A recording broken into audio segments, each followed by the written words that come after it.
باقی ساری آبادی صحراؤں میں پھیلی ہوئی تھی، دور دور نکل جاتے تھے۔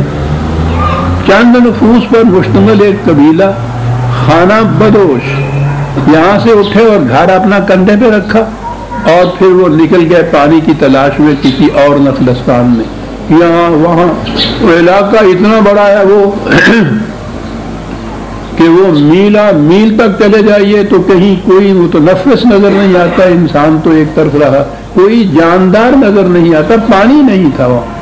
تو یہ جو قبائل تھے شہریوں کی زندگی سے الگ رہنے والے، دور نگاہوں سے پوشیدہ، خانہ بدوش، یہ ہمارے ہاں کے خانہ بدوش بھی اب تو شہر اور یہ ان کی جھونپڑیاں کچھ مل گئی ہیں آپس میں۔ ہمارے چند سال پہلے تک بھی یہ لوگ دور جنگلوں میں رہا کرتے تھے اور شہروں میں آیا کرتے تھے، کوئی بندر نچانے، کوئی ریچھ کا تماشا دکھانے، کوئی گگو کوڑے بیچن والی جڑیاں ہو رہی سن، یہ بھی یہی تھی۔ یہ وہی قبائل ہے، یبسیز قبائل ساری دنیا میں پھیلے ہوئے ہیں۔ عرب میں یہ بہت خاصی تعداد میں تھے، ان کی تہذیب الگ، تمدن الگ، معاشرت الگ، معیشت الگ، شہری زندگی کے انسانوں کے مقابلے میں یہ بالکل مختلف قسم کے انسان نظر آتے تھے۔ عربوں کے ہاں ان قبائل کو جو نگاہوں سے اوجھل رہتے تھے دور آبادیوں میں، دور جنگلوں میں، صحراؤں میں، ان کو وہ جن کہتے تھے، اور جو موانست سے ایک دوسرے کے ساتھ انس سے یہ لفظ ہے، جو اکٹھے مل کے رہتے تھے، ان کو وہ انس کہتے تھے۔ جن اور انس جہاں قرآن میں آئے گا اس کے معنی ہوں گے وہ خانہ بدوشوں کی آبادیاں اور شہری آبادیاں۔ ہم بھی اس سے پیشتر دیہاتی آبادی اور شہری آبادی الگ الگ کہا کرتے تھے، اور اس زمانے کی دیہاتی آبادی میں اور شہری آبادی میں بڑا فرق ہوتا تھا۔ تو یہ جن اور انس انسانوں ہی کی دو نوع ہیں، کچھ وہ کہ جو شہری متمدن زندگی سے دور صحراؤں میں، جنگلوں میں نگاہوں سے اوجھل رہا کرتے تھے، اور دوسرے وہ تھے کہ جو شہری زندگی بسر کرتے تھے، متمدن زندگی بسر کرتے تھے۔ تو جن اور انس یہ ہیں، ان میں کوئی جن الگ مخلوق نہیں ہے۔ قرآن کریم نے قرآن کے متعلق کہا ہدی للناس، جہاں جہاں بھی یہ چیزیں آئی ہیں الناس کے متعلق ہی آئی ہیں، انسانوں کے متعلق۔ ہدی للناس کعبہ کے متعلق ہے، اول بیت وضع للناس، جہاں بھی آپ دیکھیں گے ہمیشہ الناس کے متعلق آئے گا۔ نبی اکرم صلی اللہ علیہ وسلم کے متعلق یا ایھا الناس قد جاءکم رسول بالحق، الناس کی طرف رسول۔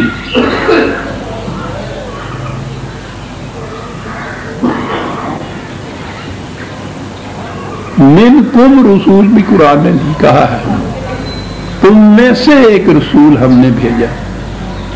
سارے قرآن میں کسی رسول کا ذکر نہیں ہے جو جنوں میں سے کہا جائے کہ آیا، یہ انسانوں میں سے رسول آتے تھے، انسانوں کی طرف آتے تھے، اور انسانوں میں یہ دونوں گروہ شامل ہیں۔ اس لیے جہاں بھی یہ خطاب یا یہ الفاظ جن اور انس آئیں گے تو اس کے معنی اس زمانے کے شہری آبادیاں اور وہ قبائل جو صحراؤں میں نگاہوں سے دور رہا کرتے تھے، یہ انہی کا ذکر ہے۔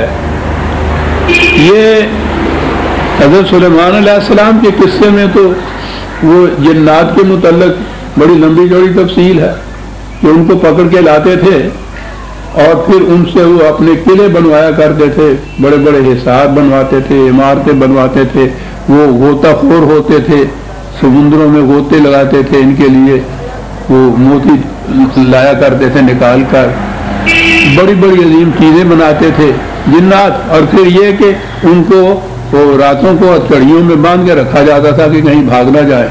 تو یہ جنات نہیں تھے جو وہ سوار ہو جاتے ہیں بچیوں کے اعصاب پر۔ جنات پہاڑی، وہ اب اس کی تو تخصیص ہو گئی ہے، تحقیق ہو گئی ہے کہ وہ پہاڑی علاقے کے لوگ تھے، وحشی قسم کے، بڑے سرکش قسم کے لوگ، وہ ان کو پکڑ کے لاتے تھے اور لا کے ان سے یہ کام کیا کرتے تھے. ان کو جنات کہا جاتا ہے. جن و انس وہاں بھی لفظ یہ آتا ہے.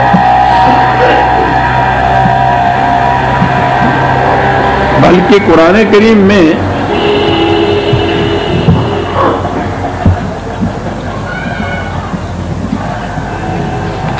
ایک مقام پہ تو یہ بھی آیا ہے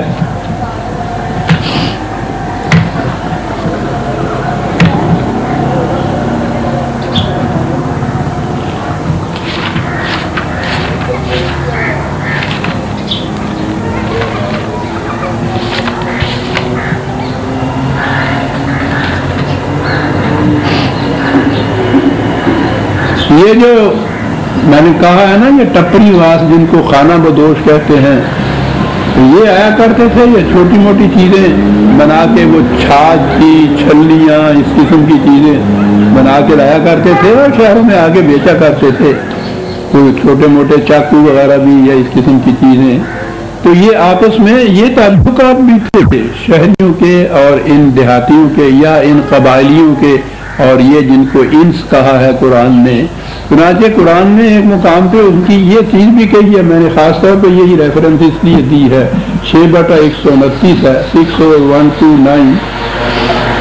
وَقَالَ أَوْلِيَاؤُهُم مِّنَ الْإِنسِ رَبَّنَا اسْتَمْتَعَ بَعْضُنَا بِبَعْضٍ کہ واقعی ہماری کیفیت یہ تھی کہ یہ ادھر آیا کرتے تھے شہروں کے اندر چھوٹی موٹی چیزیں بنا کے لایا کرتے تھے.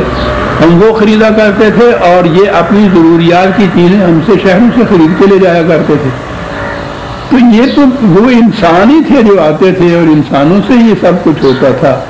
یہ جنات جو ہمارے ذہنوں میں ہیں وہ تو یہ جنات نہیں ہوتے جو قرآن نے جو کہا ہے. بلکہ اسی کے اگلی آیت میں ہے یا معاشر الجن والانس الم یاتکم رسل منکم اے جن و انس کے گروہ ہو کیا تم میں سے تمہاری طرف رسول نہیں آئے. ابھی میں نے عرض کیا تھا نا کہ رسول تو سارے انسان تھے. کسی جن رسول کا تو ذکر ہی کوئی نہیں آیا. اس لیے یہ الگ کوئی نو یا الگ پیدائش یا الگ مخلوق نہیں تھی جہاں یہ جن اور انس کہا گیا ہے. اس کے معنی یہی دو گروہ ہیں. یہ آہستہ آہستہ اگلی نسل سے کہ ذہنوں سے یہ چیزیں محو ہوتی جا رہی تھی. لیکن یہ جو ہمارے ہاں نئے نئے ذرائع ابلاغ آ گئے ہیں جس میں یہ ٹی وی مشہور ہے تو پچھلے دنوں آپ دیکھتے ہیں میرا خیال ہے سال بھر سے بھی زائد عرصے تک وہ الف لیلہ کا ایک قصہ چلا آ رہا تھا. اچھے بھلے ہمارے بچے ان تمام پرستیوں سے نکلتے چلے آ رہے تھے. سائنٹیفک طریق پر ان کی تعلیم ہوتی تھی. وہ جو الف لیلہ کے قصے آئے نا تو اس کے اندر انہوں نے پھر وہی جنات جو تھے وہ دکھانے شروع کر دیے. اور وہ پھر پوچھتے ہیں کہ صاحب وہ جنات کہاں ملتے ہیں, وہ پریاں کہاں ہوتی ہیں. یعنی نئے سرے سے ایک مصیبت پیدا کر دی نئی نسل کے لیے بھی. وہ جن اور پریاں ان کے ذہن میں آ گئیں. تو بہرحال یہ جن اور انس وہی دو قبائل دو قسم کی آبادیاں ہیں جو عربوں میں ہوتی تھی. اب بھی مختلف علاقوں میں خاص طور پہ افریقہ کے علاقے میں تو بیشتر آبادی جو ہے انہی کی ہے جو باہر جنگلوں میں ہی رہتے ہیں. تو قرآن کریم میں جہاں جہاں یہ لفظ جن و انس آئے گا اس کے معنی یہ ہوں گے الگ کوئی مخلوق جنات کی نہیں ہوگی.